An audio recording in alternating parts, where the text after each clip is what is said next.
हम लोग पिछले कई दिनों से लगातार अपने जीवन को अच्छा बनाने के लिए आचार्य भगवंतों ने जो उपदेश दिया है उस पर विचार कर रहे हैं। हमारे जीवन में धर्म आवे,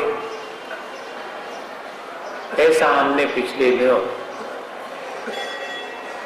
4 प्रकार के धर्मों का विचार किया है। धर्म श्रेष्ठ वही है जिसका उद्देश्य अपने आत्मा की, अपने आत्म स्वरूप की प्राप्ति हो। त्याग तपस्या जो भी हम धार्मिक अनुष्ठान के रूप में संपन्न करते हैं, उन सब का एक ही उद्देश्य हो कि मेरे आत्मा का कल्याण हो, मैं कर्मों से मुक्त होकर के सिद्धत्व का अनुभव कर सकूं। ख्याति, पूजा, लाभ और संसार के भौतिक सुखों की आकांक्षा से हमने अनादिकाल से धार्मिक क्रियाओं का अनुष्ठान किया है, लेकिन उससे वास्तविक धर्म हम अपने जीवन में धारण कर सकें और अपने जीवन को अच्छा बना सकें। अपने अनुभव से हमने ये जान लिया है कि वो कार्यकारी नहीं हो। सो हमने पिछले दिनों जैसे पृथ्वी के ऊपर कितना भी कचरा कूड़ा डालो, उसको खोदो कुचलो, लेकिन फिर भी जैसे पृथ्वी सब बातों के लिए अपने अंतरंग में क्षमा भाव धारण करती है, ऐसे ही हमें भी अपने जीवन में पृथ्वी से क्षमा भाव या सहनशीलता धारण करने का संदेश लेना चाहिए। सो अपन ने लिया। इतना ही नहीं, जल को अपन देखते हैं कि जिसमें मिला दो सो उसके जैसा ही हो जाता है, हिल मिल करके रहता है। सो जल से हमने अपने जीवन में मृदुता आवे, कोमलता आवे, हम भी सब जीवों के प्रति हिलमल करके भाईचारे के भाव से रहें। इस प्रकार का संदेश हमने जल से लिया। हम वायु निरंतर बहते हुए देखते हैं, अपने साथ कुछ भी नहीं ले जाती, जरा भी उसके मन में द्वंद नहीं है, अत्यंत निर्द्वंद होकर के विचरण करती है वायु, और कहीं कोई छल कपट निश्चलता उसके भीतर मालूम पड़ती है। सो हमने वायु से अपने जीवन में भी ऐसी सरलता और निश्चलता, निर्द्वंदता आवे, ऐसा संदेश लिया। हम अपने जीवन में आत्मा की विशुद्धि प्राप्त करना चाहते हैं, सो मन वचन काया के द्वारा जो मलिनताएं मेरे आत्मा को मलिन बनाती हैं, उनसे बचने के लिए देह से तपस्या करके उन बांधे हुए कर्मों को नष्ट करने का मैं उपाय सीखना चाहता हूं। सो वो उपाय मुझे अग्नि सिखाती है। जैसे कि अग्नि में कोई चीज तपाए जाने पर विशुद्ध हो जाती है, पवित्र हो जाती है, जितनी भी उसमें मलिनता है वो नष्ट हो जाती अग्नि में जल करके, ऐसे ही मैं अपने देह से तपस्या की अग्नि जला करके अपने कर्मों को नष्ट कर सकूं, ऐसा संदेश मैंने अग्नि से ले लिया। इस प्रकार अगर हम देखें तो प्रकृति भी हमें धर्म धारण करने में सहयोग करती है। हम अपने जीवन में प्रकृति से संदेश लेकर के धर्म धारण करके अपने जीवन को अच्छा बना सकते हैं। भैया, जीवन में तो अगर अपन गौर से देखें तो जीवन की सच्चाई तो इतनी ही है कि हम शरीर से आत्मा अलग है, इस बात का अनुभव कर सके। अभी तो हमारे जीवन में इस बात के लिए स्वीकृति ही नहीं दे पाता हूं कि शरीर अलग है और आत्मा अलग है, मेरे व्यवहार में दोनों की एक रूपता ही प्रकट होती है। सो मैं निरंतर उस सच्चाई को प्राप्त करने के लिए प्रयास करूं, जिसमें कि मैं अपने शरीर और आत्मा को पृथक पृथक जान सकूं, मान सकूं, अनुभव कर सकूं। ऐसे भेद विज्ञान की प्राप्ति या आत्मज्ञान की प्राप्ति या आत्म स्वरूप की प्राप्ति को ही सत्य की प्राप्ति कहेंगे। एक तो सच पाया जाता है, एक सच हुआ जाता है और एक सच बोला जाता है। तीनों चीजों पर अपन विचार कर लें ताकि सत्य धर्म अपने जीवन में आ सके। सत्य को पाने के लिए अपन को निरंतर अपने शरीर से अनासक्त होकर के अपने भीतर पड़ा हुआ जो मोह है और अज्ञान है उसको हटा करके आत्मज्ञान प्राप्त करने के लिए प्रयत्न करना पड़ेगा। तब हम उस सच्चाई को पा सकेंगे जो कि हमारे जीवन को आनंद का अनुभव दे सकेगी। एक बार क्या हुआ कि एक पिता के 4 पुत्र थे। पिता का बड़ा मन था कि चारों बेटे सच्चाई को प्राप्त कर लें। अब की बात अलग है कि पिता का मन रहता है कि भैया को अच्छी नौकरी लग जाए, पैसा कमाऊंगा, हैं? लेकिन पहले तो ये था कि मेरे पुत्र सत्य को प्राप्त कर लें। जीवन में जो अत्यंत दुर्लभ है, 2 ही कलाएं 72 कलाओं में से प्रमुख हैं। एक जीव की जीविका, एक जीव उद्धार। आजीविका के लिए अपन कितने प्रकार की कलाएं सीखने का परिश्रम करते हैं, लेकिन अपने आत्मा के उद्धार के लिए अपन कोई कला सीखने का उपाय और परिश्रम नहीं करते। लेकिन पिता की भावना थी कि अपने जीवन का उद्धार करने के लिए भी ऐसा कुछ सीखे जिससे कि जीवन की सच्चाई उन्हें प्राप्त हो जाए। सो चारों से अपनी भावना व्यक्त करी। चारों ने कहा कि पिता, हम सत्य को खोज करके पा करके लौटेंगे। समय दे दिया कि 12 बरस तो लग ही जाएंगे सत्य की प्राप्ति में। सो चारों निकले, एक वृक्ष के नीचे गांव से बाहर इकट्ठे होकर के कहा कि देखो 12 साल में इसी वृक्ष के नीचे अपन लौट करके आएंगे। जिसने जो पाया सच के बारे में वो सब पिता को बताएंगे और सब वहां से अलग अलग दिशाओं में सत्य की प्राप्ति के लिए चले। 12 वर्ष व्यतीत हो गए। पिता भी वृद्धावस्था को प्राप्त होकर अत्यंत अशक्त हो गए। खाट पर ही पड़े हुए हैं, इंतजार कर रहे हैं कि बेटे सच को प्राप्त करके लौटे। सो 3 बेटे तो लौट के आए, लेकिन चौथा बेटा लौट करके नहीं आया।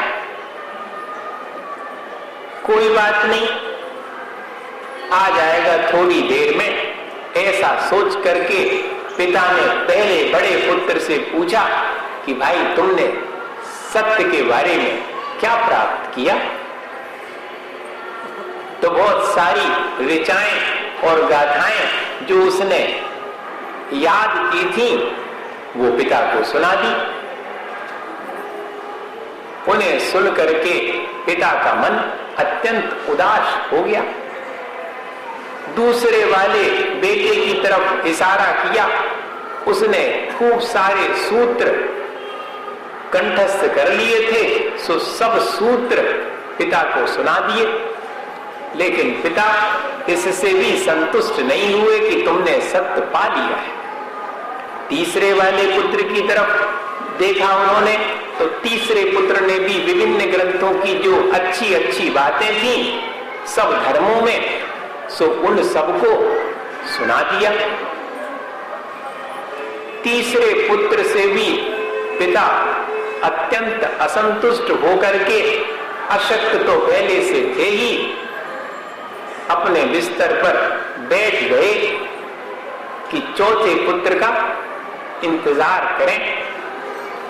सो उन तीनों भाइयों ने बताया कि चौथा भाई आ तो गया है, लेकिन वो वहीं पेड़ के नीचे बैठा हुआ है, उसकी हालत तो बड़ी खराब है, शरीर पर वस्त्र भी शेष नहीं है, खाने पीने को क्या कहें, जर्जर शरीर हो गया है, और वहीं पर ध्यान में वृक्ष के नीचे बैठा हुआ है।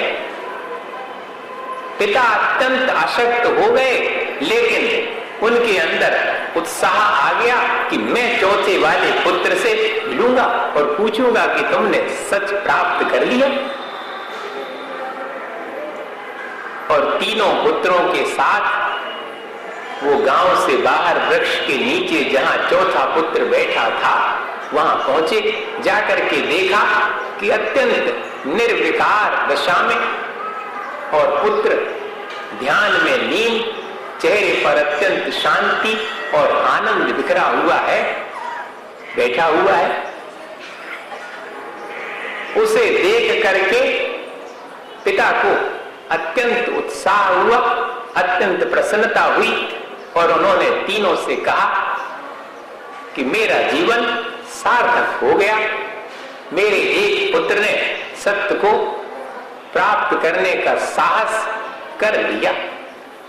सो भाई, कुछ बातें सत्य के बारे में सीख लेने से सत्य प्राप्त हो जावे ऐसा नहीं है।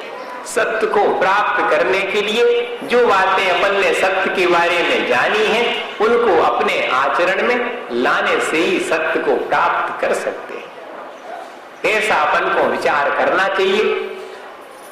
सो ये तो बहुत कठिन है, लेकिन हमारा लक्ष्य तो इसी की प्राप्ति का है। सो इस लक्ष्य की प्राप्ति के लिए अपने जीवन को सच्चा बनाना, निरंतर प्रयत्न करने के लिए तो अपन पुरुषार्थ कर ही सकते हैं। सच्चे होने के लिए, सच्चे होने के लिए पुरुषार्थ करें तो 8 बातों का आचार्य भगवंतों ने कहा कि ध्यान रखना। सत्य को प्राप्त करना यानी अपने आत्म स्वरूप की वीतराग अवस्था को प्राप्त करना। सच्चे होने का अर्थ इतना ही है कि हम अपने जीवन में जो वास्तविकता है उसके अनुरूप अपने आचरण को भी बनाने का प्रयत्न करें, तो हम सच्चे होंगे। सत्य के प्रति कभी संदेह नहीं करना। अपन लोग झूठ पर तो विश्वास कर लेते हैं, लेकिन सच्चाई जानते हैं पर उस सच्चाई पर विश्वास नहीं कर पाते, उस पर संदेह कर लेते। सो आचार्य भगवंतों ने हमें सलाह दी कि सबसे पहला काम तो ये करना सच्चे होने के लिए कि कम से कम सच्चे के प्रति संदेह तो नहीं करना। और दूसरी चीज, सत्य के लिए स्वीकार किया है तो कितने भी विपत्तियां आवे उनको सहन करना और कभी झूठ का सहारा नहीं लेना। जीवन में धर्म का धारण किया है तो विषय सुखों की तरफ कोई ले जावे तो वैसी आकांक्षा नहीं रखना। धार वृष भव सुख वांछा माने। जीवन में धर्म को धारण करके संसार के सुखों की आकांक्षा नहीं रखना। सत्य को प्राप्त करना हो तो सच्चे होने के लिए हम कभी भी झूठ का सहारा नहीं लें। एक बार एक बेटे को शहर में मां पढ़ने के लिए भेजती है, समझाती है कि देखो सच्चे रास्ते पर चलना, सच्ची बोलना और जाओ विद्या का अध्ययन करो। अब की बात अलग है कि अपन अपने बच्चों को पढ़ने भेजते हैं तो साथ में ये कहते कि पढ़ लिख के ज्यादा नंबर पाइयो, भले ही मंदिर जा पाओ, रात को खाने पड़े तो खाली उन्हें जा पाओ, मंदिर तो नहीं जाइए, तुम तो पढ़ लो गए, अच्छे नंबर लिया है। कितना अंतर हो गया अपने भावों में। सो भाई अपन अपने परिणाम तो संभाले और अपने जीवन के कल्याण के लिए ऐसा मिथ्या उपदेश तो ना देवे। जीव को जैसा करना सो वैसा करे, लेकिन हम क्यों निमित्त बने, ऐसा विचार करके अपन तो हित का ही उपदेश दें। सो माता ने पुत्र को पढ़ने के लिए भेजने से पहले हित का उपदेश दिया कि देखो, कभी भी काम बनता जान करके झूठ का सहारा मत लेना। संसार में कितनी विपत्ति आ जाए, लेकिन झूठ का सहारा नहीं लेना, झूठ को बड़ा नहीं मानना। सच ही जीतता है, उसका ही हमने आलंबन लिया है। सो थोड़ी दूर जंगल से जब वो गुजर करके शहर की तरफ पहुंच रहा था, सो जंगल में डाकुओं ने उसे पकड़ लिया और उससे पैसे मांगे। पिता माता ने 400 रुपए उसके खर्च के लिए अंदर की जो बनियान पहने था उसके भीतर सिल के रख दिए थे, सिल दिए थे। पहले ऐसे ही अपनी संपत्ति संभालने का उपाय करते थे भैया। सो उस व्यक्ति ने, डाकू ने पूछा कि निकालो पैसे, कितने पैसे हैं? तो उसने कहा 400 रुपए। कहां रखे हैं? मेरे अंदर बनियान के भीतर मां ने सिल दिए। लो, डाकू को विश्वास ही नहीं हुआ, बिल्कुल 1% झूठ बोल रहा है। सच पर विश्वास नहीं होता, झूठी पर विश्वास जल्दी कर लेते हैं। अपने संस्कार ऐसे हो गए, अपन नहीं डालिए, को ने डाले नहीं अपने भीतर संस्कार, अपन ने अपने मन से देख देख करके सीख लिया। संसार में क्या सीखा अपन ने? जी सीख लिया। सो उसने विश्वास नहीं किया। डाकू अपने सरदार के पास उस बच्चे को लेकर के गया कि जी इसको पकड़ा हमने और जी ऐसा कहता है, झूठ बोलता है, तुम्हारे पास 400 रुपए हैं? बोले हाँ। कहां रखे हुए हैं? वो बनियान के नीचे मां ने सिल दिए हैं। डाकू को भी मन में आया कि इतना सच बोल रहा है, वास्तव में सच ही ना हो। सो कहा निकालो। सो उसने कमीज उतार करके बनियान में जैसे मां ने 400 रुपए सिले थे, सो उखाड़ करके सिलाई और 400 रुपए हाथ पर डाकू के रख दिए।